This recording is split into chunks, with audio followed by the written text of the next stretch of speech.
Hello everyone, my name is Christian. Welcome to my hobby blog.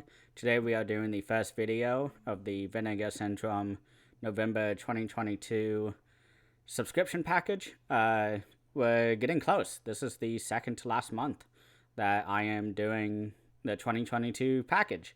Obviously, I will go on to the 2023 one, and I'm very excited for that one. Buying nothing in terms of physical media until I have bought that subscription. I really want to get the the Shaw Brothers box set 2.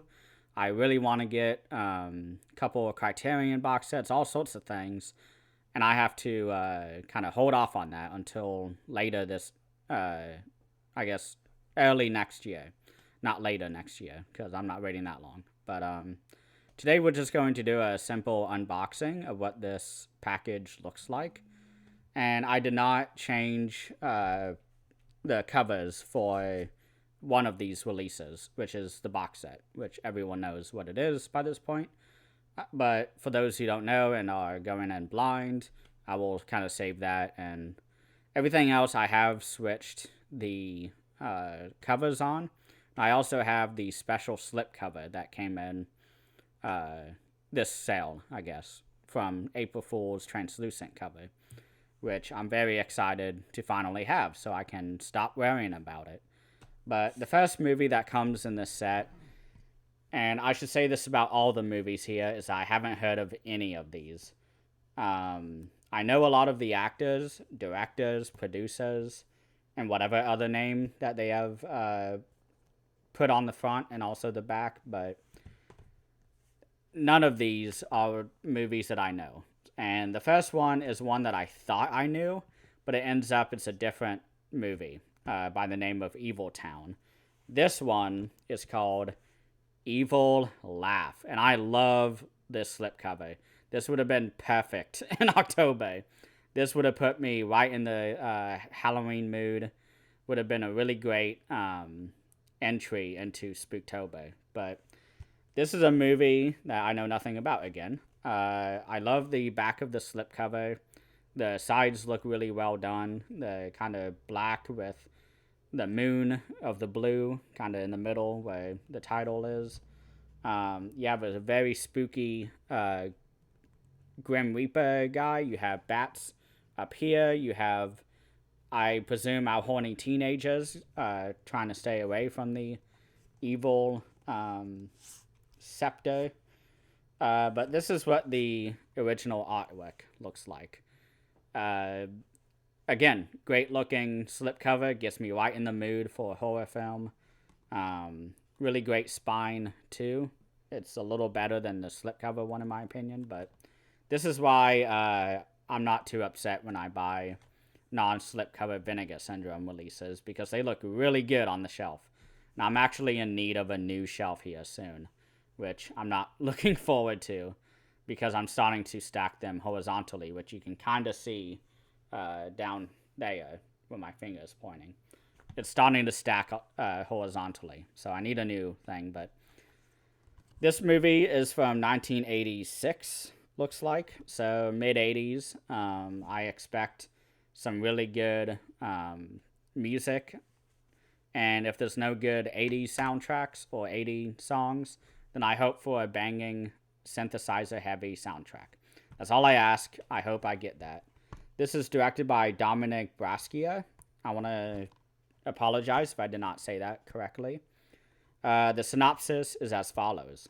A group of medical students have decided to spend the weekend helping their friend, Jerry, fix up the old foster home he's bought and is planning to reopen. Little do they know that 10 years ago, a terrible massacre occurred there, which saw a number of young children brutally slaughtered. Okay. Things get off to an ominous start. When the group arrives, Jerry is nowhere to be found. And a strange, raspy voice, coming from somewhere inside the house, warns the youngsters to leave. I'm actually getting really into this.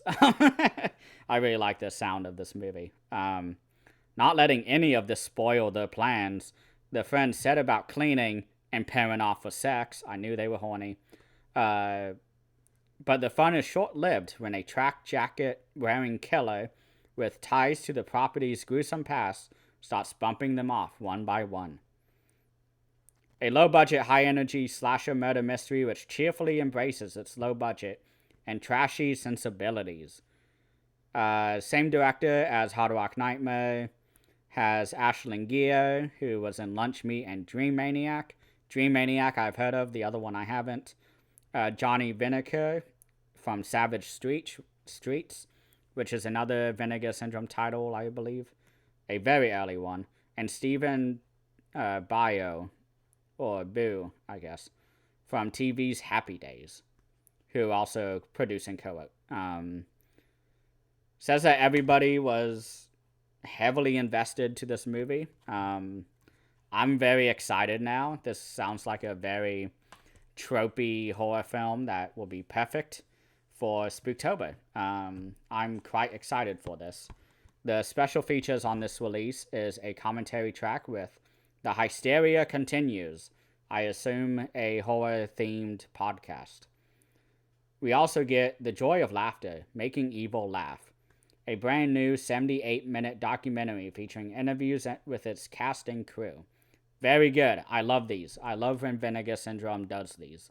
These are always the best documentaries, and this is why I say that it's okay to not have too many special features on these releases, because these movies are just okay on average. Some of them are very good, some of them are very bad. But what makes a great release from Vinegar Syndrome great are the special features, in my opinion, because anybody can put these movies out. They're very cheap to buy.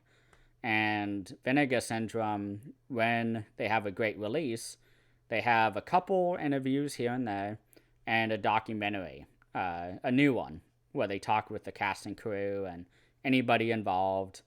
And I really enjoy the VSU titles, such as Roadhouse, Beastmaster, all of those, because they always guaranteed will come with a new sort of documentary for that movie.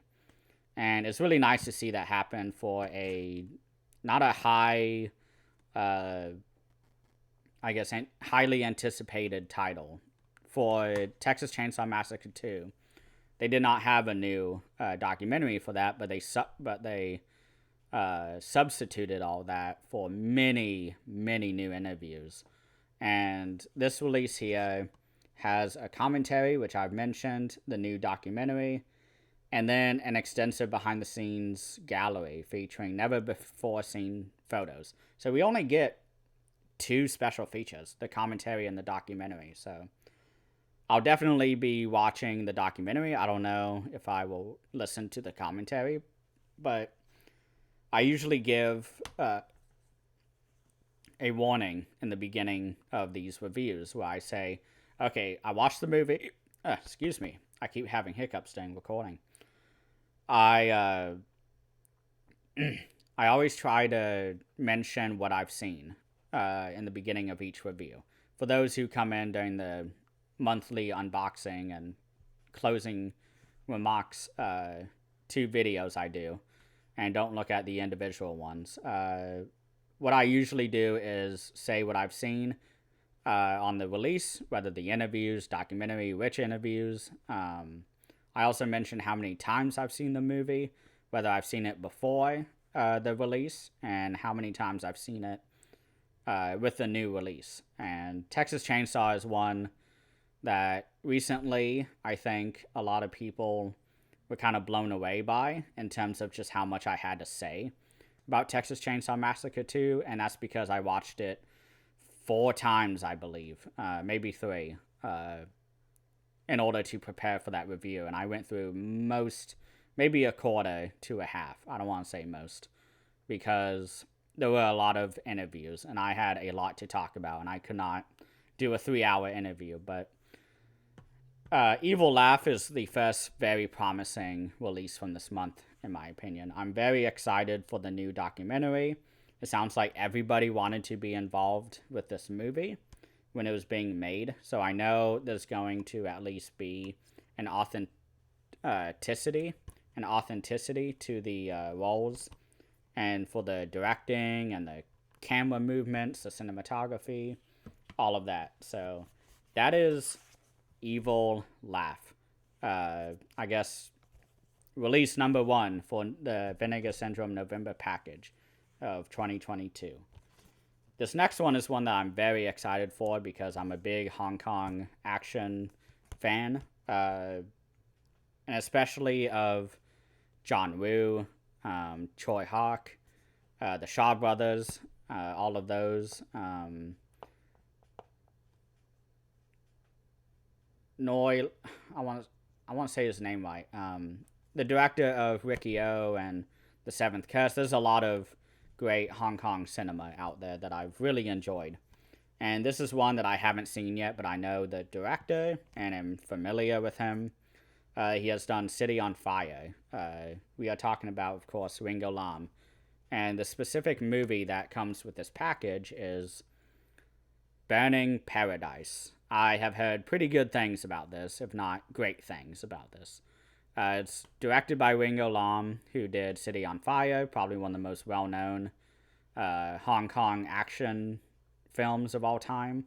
The one that I believe there's a video essay on YouTube where they posit that Quentin Tarantino stole basically the entire film of City on Fire for Reservoir Dogs, I think the essay was saying. I haven't seen either of them, so I'm not going to pretend like I have the same position. But if anything, this movie should be very exciting. I'm very excited for this release. This is what the back looks like. You have your characters. You have an elderly man on the far side. You have a masked person here. I assume a woman, but we won't know for sure until we see the movie. And this is what it looks like without the slipcover. Burning Paradise. Really great artwork. Really great spine again. If you don't get the slipcover, it'll look great on the shelf. Because so many Vinegar Syndrome releases either have red spines, black spines, or white spines. So yeah. The synopsis goes, after the Manchu government sends soldiers to kill all of the Shaolin monks, a young disciple named Fong Sai-yuk flees with his master in order to avoid being captured and executed. While on the run, Fong meets a young prostitute named Dudu. Dao Dao. It's one of those. I apologize for mispronunciating that. Who tries to help Fong and his master hide from a ruthless Manchu general skilled with a flying guillotine. Oh my god. Unable to save his master, Fong and Dao Dao, I think it is Dudu, are both captured and sent to an underground work prison known as the Red Lotus Temple. This is a long description. Run by a sadistic warden named Kung, who has a penchant for torturing and decapitating his prisoners, the Red Lotus Temple is a booby trap riddled hell from which no one can escape.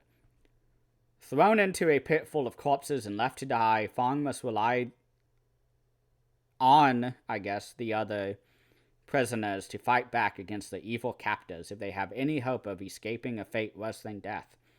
However, Fong must first contend with a former Shaolin disciple turned traitor, as well as a mysterious masked female fighter, in order to save Dudu and free himself. I feel like they gave way too much of the plot. I kept getting out of breath reading through that, but sounds like a really fun movie. I'm excited for it. A staggeringly violent martial arts epic. Burning Paradise is considered one of director Ringo Lam's best and most underrated films, as well as his only foray into the wuxia genre. And it's produced in collaboration with Choi Hawk, who did the Once Upon a Time in China series. That's where I know him, and he's also done many other films. I think he's done more than 100, if I remember his Letterboxd right. Try and find any new thing. It's the first English-friendly Blu-ray release, so that's the most substantial part, in my opinion, is when Vinegar Syndrome brings out movies that have never been on Blu-ray and or 4K. And this is a release I was very concerned about because I had a feeling that 88 Films was going to release something, release an announcement or do an announcement where they say, actually, we're also working on this. And also, here's 40 more interviews and booklets and commentaries that we've done. Wait for hours. That basically happened with Iceman Kumpf, which I actually bought the 88 Films edition, and I'm getting rid of my Vinegar Syndrome copy because it was so insubstantial. But this release seems like the definitive edition, in my opinion, until we get a really great, whatever it's called, 88 Films edition. The additional info and special features, newly scanned and restored in 2K. The last one, I believe, was also in 2K.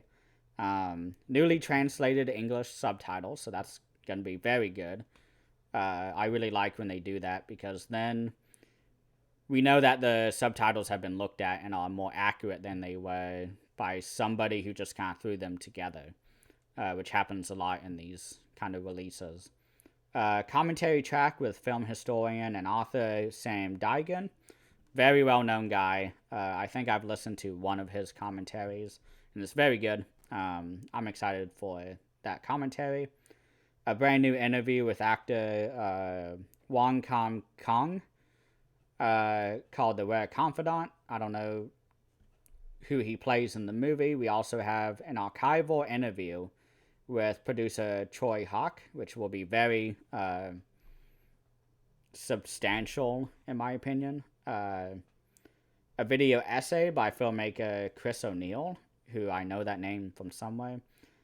And then finally, a 12-page booklet with essays by martial arts film historian and author Grady Hendrix. So many names on this release that are recognizable and that I or not just recognize, but also know. So this is going to be a pretty good exploration for me, finally getting into this director's work, because I haven't really seen any, unless I just did not realize it. But I don't really like the slipcover artwork, in my opinion. It looks great on camera, but in person, it's too nebulous, I guess. I'm not really sure what, I don't know. I don't know how to describe it. I'll think about the reasons why I don't like the slipcover more as I do the review. But you can barely see this little imp creature that's like hovering in the corner. It looks like the Exorcist demon in the statue in the beginning of Exorcist. Yeah, I'm excited for this. The next movie we have here, which this month the slipcovers feel so much better. It's a lot smoother, which I've always enjoyed the Vinegar Syndrome slipcovers, but this month especially, all of them feel slick. I don't know if they change materials or not, but this is a movie that I alluded to not really knowing anything about, but I just accidentally read that there's a interview with composer Danny Elfman on this release, which I had no idea about. There's a lot of special features, but this is a movie that I know nothing about. I've never heard of it. It stars Reese Witherspoon and a couple other people. This is the film from 1996. Wow. Same year as I was born. This is the film Freeway.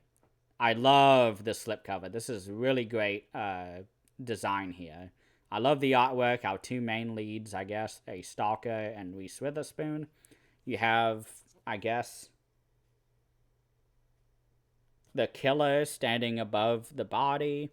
It's very great looking. I'm not anybody who can describe art well, but I love the colors. It is very vibrant. It highlights exactly what it needs to. The two faces, the body, and the killer. I really love the back of the slipcover, which I don't know who this character is, but I want to know more. Great looking spine on both sides. I usually have the side that doesn't have the white line going down or going up and down it. But this is what the not Freeway, but the movie is called Freeway. I don't know if I said it, but this is what the theatrical artwork looks like. I may have seen this. This shot looks very familiar, but there's many movies with that look. I wonder if this movie has any influence from Speed, because this poster makes it look like Speed. The synopsis: Vanessa Lutz's life is a mess. Her mother, a prostitute, and father, an abusive drunk, have been hauled off to jail. With nowhere to live, Vanessa has no choice but to move in with her grandmother.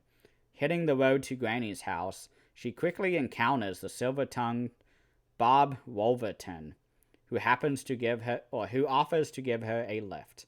However, what Vanessa doesn't realize is that Bob is the notorious I-5 killer. Oh my god. A vicious murderer who preys on young female hitchhikers, and soon finds herself face to face with the real Big Bad Wolf. Using all her wits, she sets in motion a cunning trap, which all comes to a grisly head. Which all comes to a grisly head in this modern take on Little Red Riding Hood. Oh my god. I did not know that this was a take on Red Riding Hood. Very excited for that. I'll be keeping my eye out for any similarities. Among the most notorious and jaw-dropping mainstream movies of the 90s, Matthew Bright, who also directed Ted Bundy, don't know that movie. Freeway has earned a reputation as a neo-exploitation classic and critically acclaimed indie thriller thanks to its unhinged violence, sharply written dialogue, and general non-stop barrage on good taste, all wrapped up as one truly twisted fairy tale. Oh my god. Reese Witherspoon is in this. Kiefer Sutherland from The Lost Boys. Bokeem Woodbine is in this from Dead Presidents. Brooke Shields is in this from Pretty Baby. She's also in Alice, Sweet Alice. I had to remember the name. That's a great movie. I am quite excited by this release now. I've actually seen a few reviews now, and I've heard it's very tasteless and exploitative and very mean-spirited. So I'm very excited to watch this.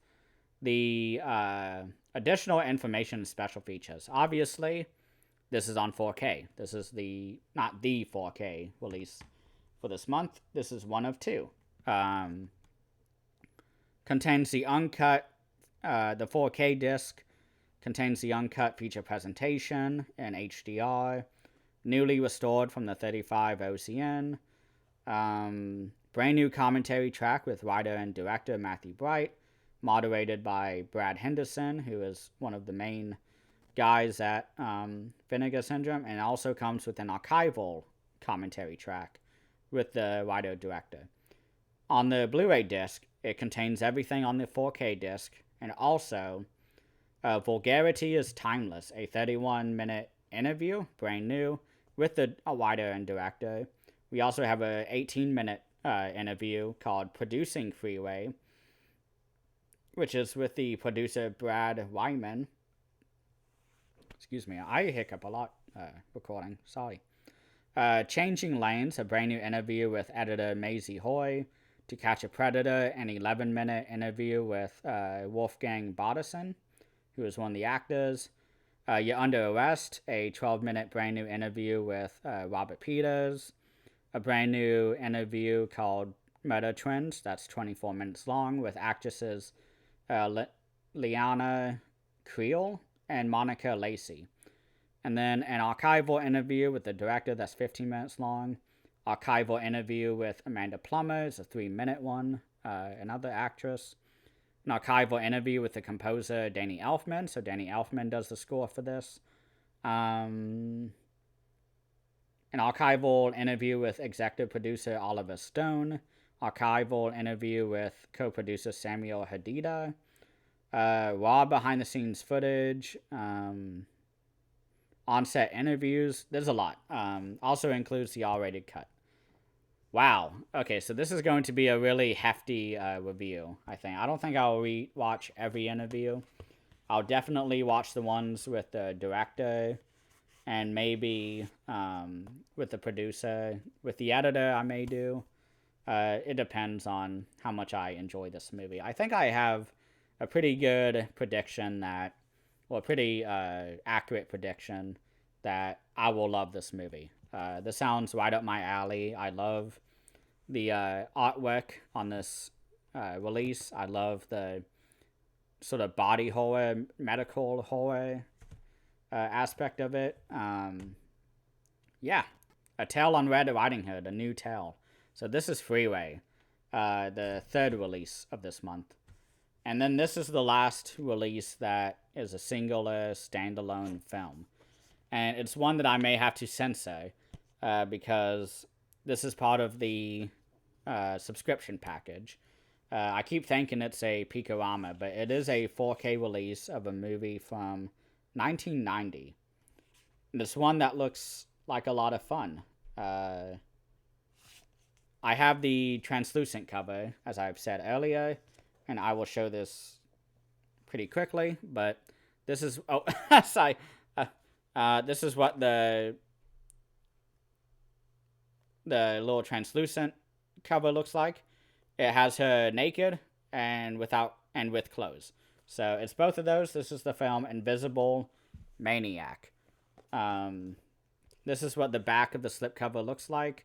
A dead, I guess, student in the gymnasium with her butt right at the camera. Not very subtle. Here's what the original slipcover looks like. I'll probably just hold this up when I talk about it more, but I don't know what I'll do with this slipcover, so I'll probably just sell it when it eventually goes out of print. Maybe I'll buy a very cheap non-slipcovered edition, but this is what the release looks like without the slipcover. I did turn the odd around on this, on all of these, of course, except for the last release. But ever since he was a child, Kevin Dornwinkle wanted nothing more than the ability to spy on naked women. Oh my god. Traumatized for life when his prudish mother discovers his bedroom telescope pointed at the window of a nude and nubile neighbor. Oh my god. Kevin puts all his focus into his other interest, science.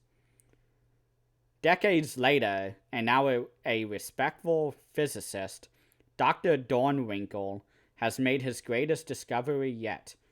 Molecular reorganization serum. Quotes were put there by the description writer, not me. Which has the power to turn a person invisible. Oh my god. But after a demonstration to his peers fails horribly, the mild-mannered doctor suffers a breakdown. Focusing all his efforts on perfecting his serum and succeeding, the now fully unhinged Dornwinkle, that name is not going to ever be taken seriously by me, gets a job as a high school teacher and embarks on a rampage of molestation and murder. Oh my god. At a high school, too. This is awful. I wish he would do it at a college instead, so it's not as creepy. Still creepy, though. From the mind of acclaimed cult filmmaker Adam Rifkins, director of Detroit Rock City, Psycho Cop Returns, comes this movie.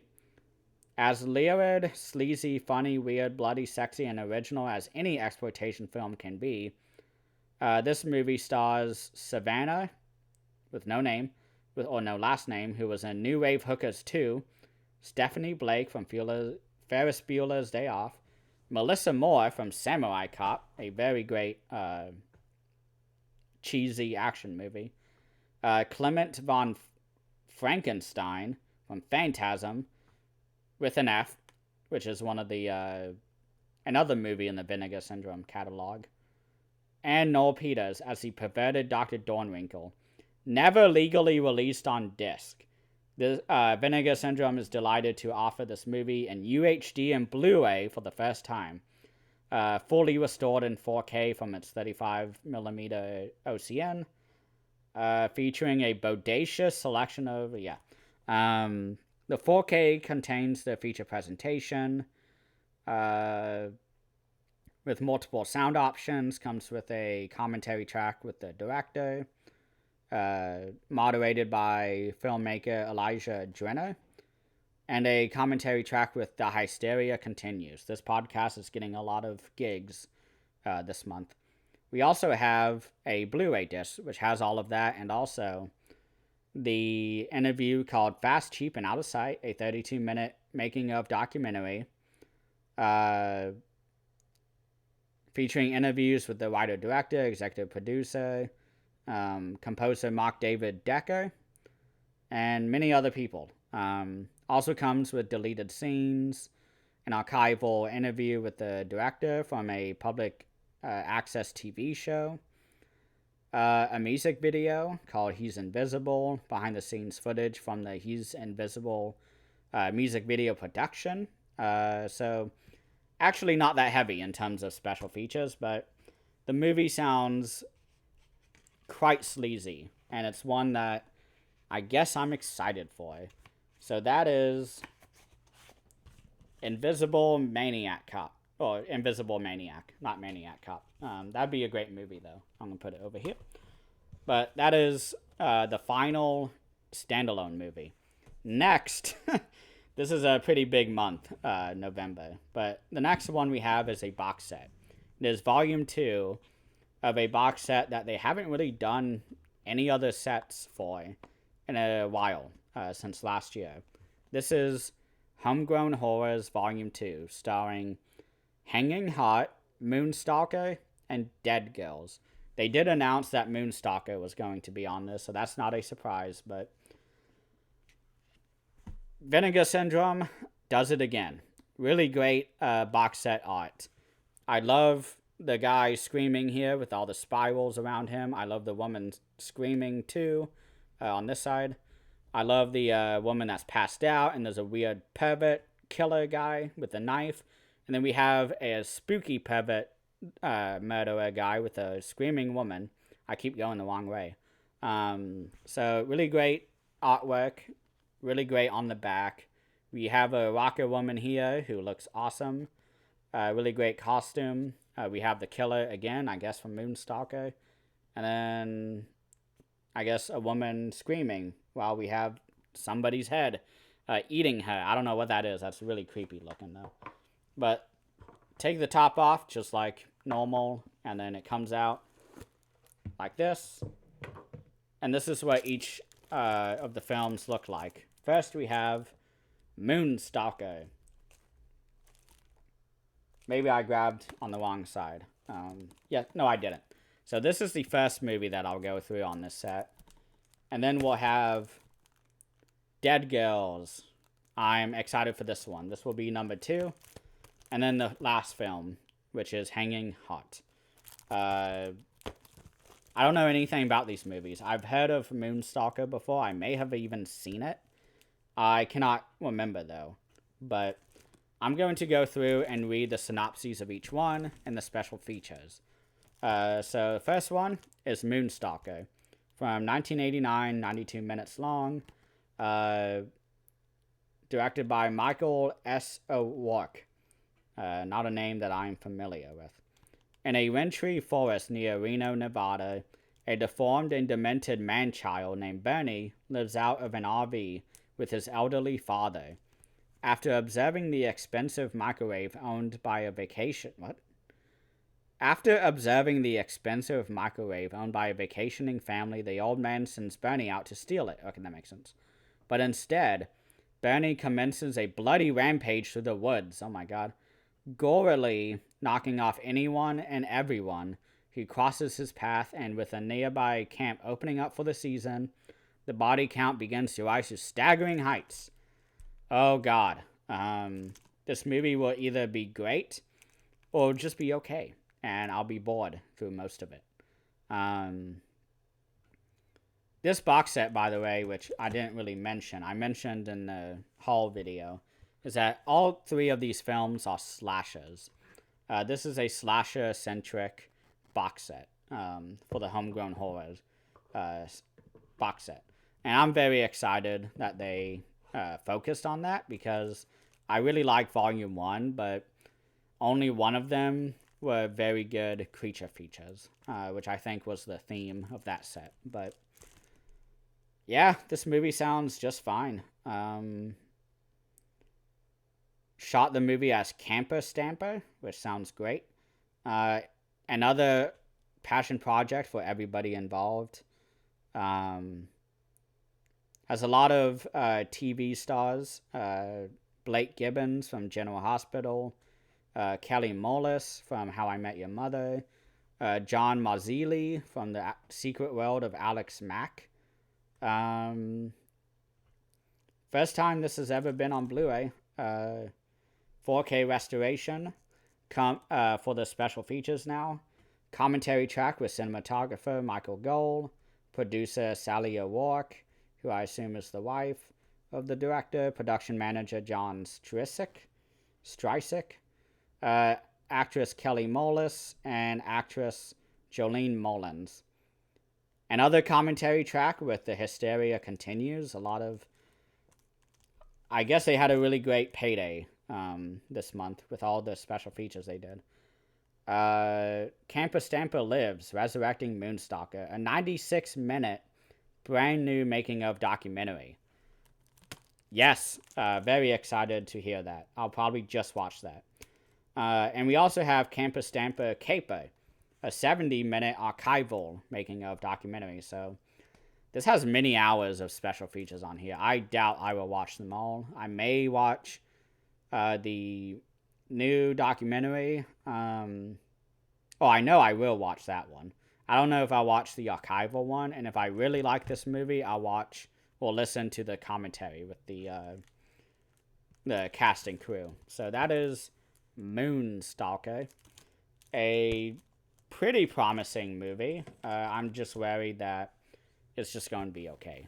The next movie, which I'm excited for, is called Dead Girls. Has a really great artwork. Came out in 1990, 105 minutes. This is what the back looks like, by the way. Really great pictures of people screaming, scantily clad women. Has everything you need from a slasher. Directed by Dennis Devine. Here's the synopsis. All-girl rock band Dead Girls have made a name and plenty of controversy for themselves by recording songs which glorify death and suicide. However, everything changes when lead singer Bertha Beirut learns that her youngest sister has been hospitalized following a group suicide pact which is associated with the lyrics to one of Dead Girls' songs. Nice. Reeling from the shock, the band decides to put their upcoming tour on a hiatus while they reconsider the messages conveyed by the music. Staying at a family property in the mountains to hash out their thoughts. Okay, I know exactly how this movie is going to play out. It's going to be Evil Dead. But soon, an uninvited guest appears dressed in a black coat, gloves, hat, and wearing a skull mask, who begins to hack, chop, strangle, and otherwise dispatch the band. Okay, sounds good. Says that this was a single location slasher with generally suspenseful and clever tributes to the giallo genre. Sadly rendered as a direct-to-video title by its distributor. Takes full advantage of its 16mm origins. Heavy photography, so that's good. I guess the first time it's ever been on Blu-ray. So, yeah. Dead Girls, sorry. The newly scanned and restored in 4K from its 16mm OCN. Commentary track with the director-editor Dennis Devine and writer-co-producer Steve Jarvis. Commentary track with The Hysteria Continues, good for them. Dead Girls Rock, looking back at Dead Girls, a new making of documentary. Oh my god, 93 minutes. Gosh, these are really sizable releases. And Still Gallery, so that's really good. Looking at the name, see if I recognize. Nope. So that is Dead Girls. I'm especially excited for that one right now. The final movie of this box set, though, is the one that I know nothing about, just like all the other ones. But this one especially has a really great cover, and I love the look of it. It is Hanging Hot. I want to know more about who that creature is, or person. Made in 1989, 103 minutes. Denny, a young and handsome actor in surrealist theater, is an object of desire for all who encounter him. When a young woman with whom Denny has been having an affair is found murdered, the police immediately suspect him of being her assailant. Managing to get off the hook for his potential involvement, pending additional investigation, it's not long before another woman in Denny's life is murdered, with Denny again becoming the prime suspect. Is someone trying to frame him, or is Denny himself a deranged lunatic weaving a bizarre plan to try and get away with multiple murders? This is the first feature film from Korean immigrant and American Film Institute graduate Jimmy Lee. Hanging Hot is a highly stylized thriller with one foot planted firmly in the art house genre and the other paying loving tribute to slashers and gialli alike. Hey, comes with the editor from Microwave Massacre did this movie. Nice. That is Hanging Hot. I'm not sure yet what this movie is. Newly scanned and restored in 4K from the original 35mm OCN. Directing from the heart, 23 minutes of an interview with writer-director Jimmy Lee. The Many Hats of Mr. White, an 11-minute interview with producer Michael J. White. A Hero Who Kicks, a 17-minute interview with actor Dan Zukovic. I hope I said that right. Hanging with Ingrid, a 7-minute interview with Ingrid Vold, one of the actresses. Music is where the heart is. A 9-minute interview with composer Eric Ekstrand. I hope I said that right. Another movie where I don't really know anything about it. I don't know the director. I don't know the actors involved. I know the editor, apparently. So this will be a pretty interesting movie. So those are all three of the Homegrown Horror Volume 2 releases. Moonstalker, Dead Girls, and Hanging Hot. I'm excited for Dead Girls, especially. Try and get this in the right order. So that is the Homegrown Horrors Collection Volume 2. Focused on slashers. Try and get the box on right. Here you go. Really great artwork. I keep tilting it, I'm sorry. Very excited for this release. What a great looking month that this will have. That this will be. A lot of really great sounding movies, at least. 8 movies I have to go through. Compared to the 4 that I had last month. So, of course, we had Invisible Maniac. There we go. Close. Invisible Maniac. Freeway. Burning Paradise. Evil Laugh. And then Hanging Hot, Moonstalker, and Dead Girls in Homegrown Horrors Volume 2. This is going to be a pretty beefy month. I'll try to be much better about doing reviews earlier in the month than I did last month. I actually waited until like this, or I guess last week, to go through those films in the October package. But overall, I'm very excited. I just really hope these are better than I think they will be. Freeway, I think, will be my favorite. Evil Laugh, I think I'll give it some honorable mentions in terms of like top 3 maybe. And then Homegrown Horrors, I really hope is good. One of them, I just didn't really catch me. I think it was Moonstalker. Dead Girls, I'm very excited for. Hanging Heart, maybe. Ringo Lam, very excited for his movie. And Invisible Maniac, a movie I may end up hating. I'm not sure yet. But that is all for today. Let me know what you think of this package if you've been going through it. Let me know what your expectations are for these movies. Any predictions on which one I will like or dislike. Anything you really want to comment. Thank you all so much for watching, and please have a great rest of the night.